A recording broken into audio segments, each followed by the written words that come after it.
Добър ден, гореща линия за помощ на изтощени майки, Анастасия на телефона. Как мога да ви бъда полезна? Ала, имам нужда някой да ми помогне да избягам. Имаме код червено. Моля първо да запазите спокойствие, пребройте до 10, дишайте 3 пъти дълбоко, така през диафрагмата, запазете спокойствие, всичко ще бъде наред и ми кажете за какъв модел става дума. Бебе на 4 месеца. Макар че има силата на голям човек, особено като плаче, то се едно Хосе Карерас е в хола. Разбирам. Кога спахте за последно? Миналата седмица. Сряда или четвъртък. Така към 2 часа на обяд за 10-15 минути, толкова. Храните ли се? Да. Вчера намерих един чипс.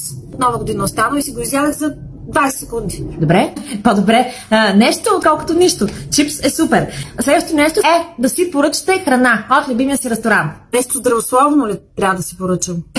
Здравословно, глупости. Толкова неща ви се събрали здравословно да ядете, айде няма нужда. Каквото ви се хапва.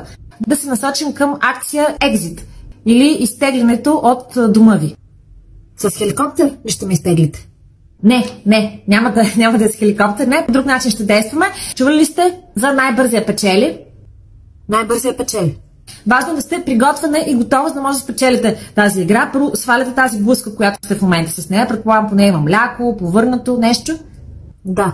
Когато наближи момента съпругът ви да се прибира в дома си, вие се обличате, обувате с бебето на ръце. И като влезете от вратата, вие му хвърляте бебето. Трябва да сте много бърза, така че той да не може да реагира. Веднага той да поеме бебето, вие ги целувате, казвате, ще се прибера вкъщи след 2 часа и напускате дома си.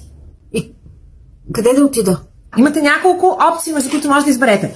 Да, отидете да изхвърлите боклука и да се разходите след това, колкото време е необходимо, до аптеката, до мола, на пейка пред блока или в парка, или на сладкарница. Избирам мола.